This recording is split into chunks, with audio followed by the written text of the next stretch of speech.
I'll give you the short review if you don't want to stick around and watch me rant. This movie is exposition only. It's boring. It's boring. It's boring. Nothing happens. There aren't very many likable characters. And it's nostalgia bait. That's it. Don't go watch it. Your kids won't like it. You won't like it. I didn't like it. Save your money. Save your time. Don't go see Ghostbusters Frozen Empire. If you do want to watch me rant a little bit, stick around. Okay, the first thing I want to talk about is the characters. Let's look at this movie through the lens as a Ghostbusters movie only though, right? First, I should say.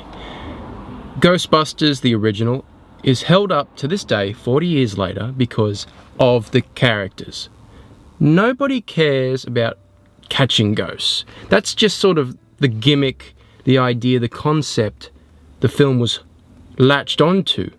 The fun, the comedy, what's memorable were those four characters in the situations they were in, played expertly by very good comedic actors, some of the best from that era. In this movie, first of all, there's way too many characters. So many side characters that get nothing to do and are just forgettable. But if we're talking about the main cast, the kid from Stranger Things, the guy, terribly annoying, dumb, useless character. The main girl, I forget her name, Phoebe. I remember liking her in Afterlife, and in this movie, she's insufferable. She's miserable the whole time, sappy, teen angst stuff. It's really annoying. And I'll get into why that's really annoying, because in the grand scheme of things, it's like, who's this movie made for? I'll get to that. The highlight of this movie are Paul Rudd and Carrie Coon. Carrie Coon is the perfect casting for a movie like this. She's got that cynical edge about her, that dryness. Like she's like Bill Murray in that way. She would make a brilliant lead for a new Ghostbusters film. She's perfect, and they don't utilize her. Paul Rudd is like the opposite side of that coin, where he's all bubbly and kiddie. He's Paul Rudd. You can't help but love Paul Rudd. Them two together, excellent. They just don't have anything to do, and they're not the main focus, unfortunately. So, through the lens of a Ghostbusters film, it's a letdown on a character standpoint. Through the lens of a film in general, it's also a letdown on a character point, because there's no real progression, arcs. It's just, you end up really in the same spot you left these characters. Sure, there are payoffs to certain little things, but you don't feel it, because it's just, set up and pay off without earning it. So that's disappointing. The plot, there is no plot.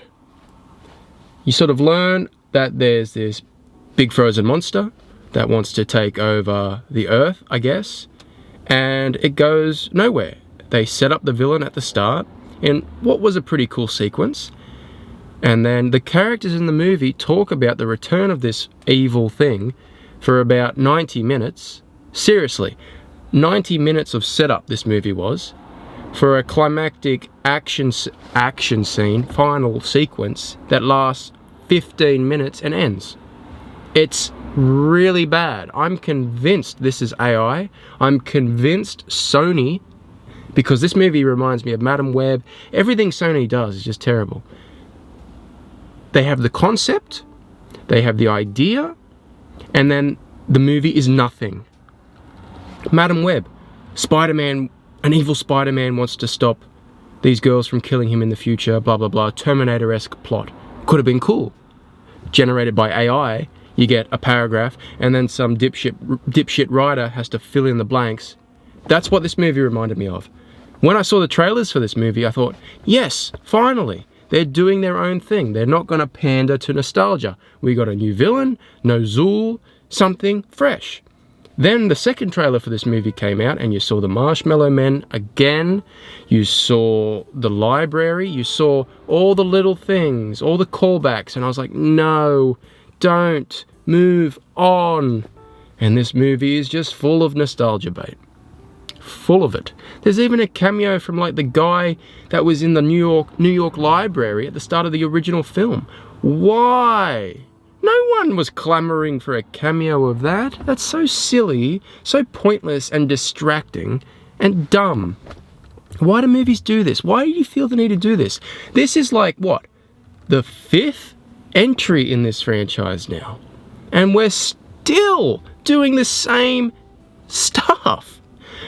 Move on. Okay, I was in the cinema with 2 other people, so I took notes. I didn't think it was rude of me to look down occasionally. I'm just going to spitfire these notes at you because these are important. I'm going to pitch to you my sequel idea for a Ghostbusters film. Alright? You've just had Afterlife, right? I'm going off Afterlife, right? The Ghostbusters are back in New York, cool. Ghost sightings are coming around. People in the real world are on board with the Ghostbusters. Where are the other Ghostbuster rivals? This story should have been about franchising, about corporation rivalry, because the first movie was about starting a business. The characters are cynical, realistic, pessimistic. Why not make this movie about how to beat out the competition through better marketing, social media? Ghostbusters could be a platform to take the piss out of all these things and make fun of the modern world and how big corporations are now, getting bigger and bigger and more powerful. That could be a fun story to tell. You could absolutely take the piss out of big corporations. I think that's the perfect story. And setting up a rivalry between the Ghostbusters and a rival ghost-busting franchise is new. And then through that you could have a plot where the other Ghostbusters crew, the new crew, not Ghostbusters, but the different brand, are staging incidents and inciting ghost attacks and what they're doing, and then they essentially become the main villains and get possessed. Something like that. I just come up with this when I was sitting during this movie. Why not do that? That's more interesting. There's your movie. Pay me. Nostalgia bait, as I said. Everywhere you look in this movie, nostalgia bait. Nostalgia bait, it's everywhere. Can we move on? Carrie. Oh, Carrie Coon. I mentioned Carrie Coon. She's fantastic. Best part of the movie, and Paul Rudd. Ray giving up the ball. Oh, at the start of the movie, close to the start, Ray gets a ball, which is where the main villain is trapped in, right?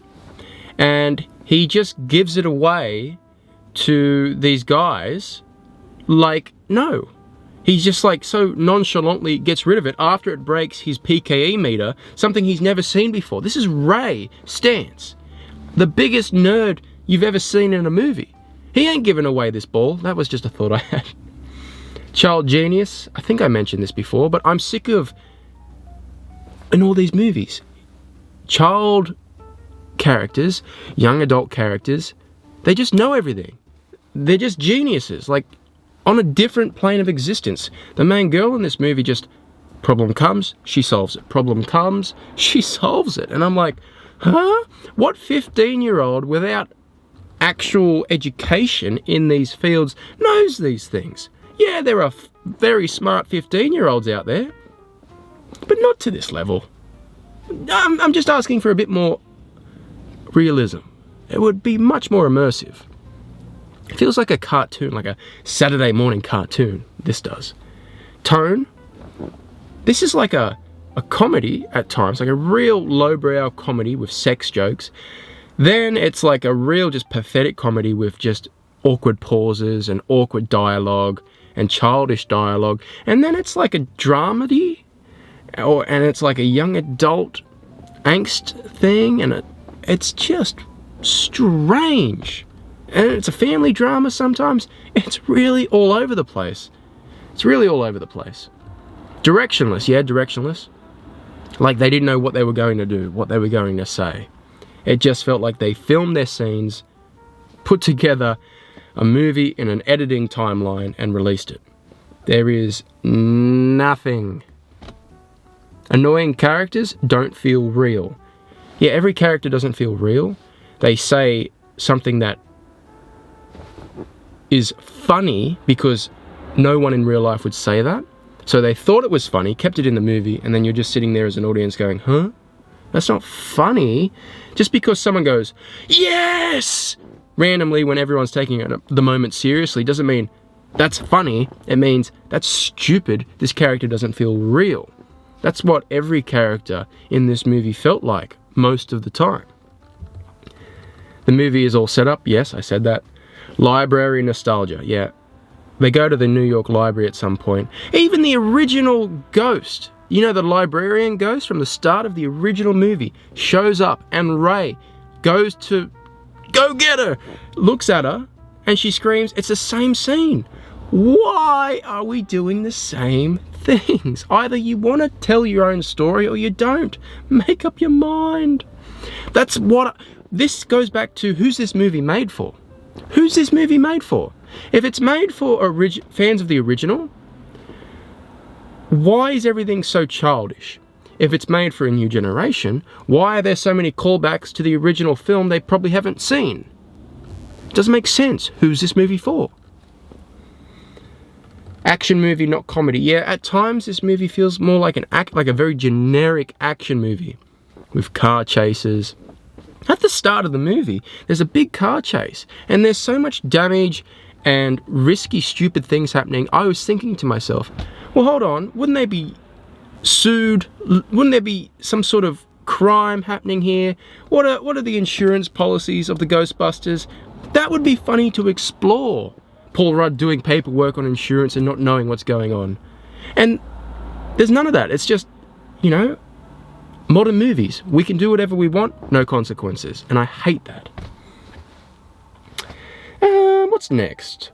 Hollywood has a hard-on for young people who aren't interesting, like the adults in the same movie. Yes, as I said earlier, you've got the original cast here, and they're so magnetic when they're on screen. Paul Rudd and Carrie Coon, magnetic when they're on screen. They're great. The kids, they're just nothing. They're nothing. They're nothing. And that's not just this movie. It's like all these movies now. They think, for some reason, we need to put attractive young people in movies. Remember movies from the 80s and 90s? You saw more adults, older people in movies with life experience. And it comes through in the performance. You see things, you learn things. There's like young people out of LA, they don't know what hardship is. They don't know these things. And I'm not saying they're bad actors, but they're just not interesting and they're too pretty. And it's like, I don't know how to explain that without really going off on a tangent, and I'm not going to do that. Paul Rudd has a moment where he goes off on the main character for having a go at her mum. That was a nice scene. I like that. That felt real. Human. More of that, please. Give it 3 years and movies will not be AI. Yeah, I wrote that because once we get through this initial phase of movies that were made with the help of AI in writing, we're going to start getting better movies. I guarantee it. Are you the fire master? Oh yeah, the big demon, the frozen demon, asks this random guy at some point, are you the fire master? It's clearly a callback to Are You the Gatekeeper in the original movie. And when they said that line, I was like, why? Why are you calling back to the original movie again? I'm gonna get mad. Who is this made for? Already did that. Here we go. Lesbian ghost story. This subplot was so weird. The main girl meets a ghost girl, and the ghost girl is using her to help the bad guy, we find out. But throughout the course of the movie, the main character has like it's never really fully explained or explored, but has a crush on this ghost girl. It's weird. It's very bizarre. Especially because she's 15. It's just bizarre. And ladies, if there's any women watching this, do you feel like Hollywood hates you? Because an observation I've had lately is that whenever there's what they call a strong female character in movies now, they're always lesbians. It's like they think if you're straight, you can't be tough. I don't know. It's just something I've observed. A lot of lesbian characters in movies now. No gay men characters like in mainstream movies. Like that's still too taboo to touch. This is my cynical brain seeing through the committee decisions. Kumail sucks. Kumail Nanjiani, who just keeps popping up in movies. He sucks. He is never funny. Can we admit that? He's just not funny. Every line of dialogue he has in this movie, I was like, come on. You're a paid comedian? Please. Climax sucks. It does. Okay, that's all the notes I took. To sum this up for you, everybody, I didn't hate the movie, okay? Even though it might sound like I did. The first half, I was relatively okay with. I was like, I don't see people not liking this, and I saw some reviews before I saw it that were really panning it. I think most people will probably enjoy this movie for what it is, but for me, as it went on, it just got grating.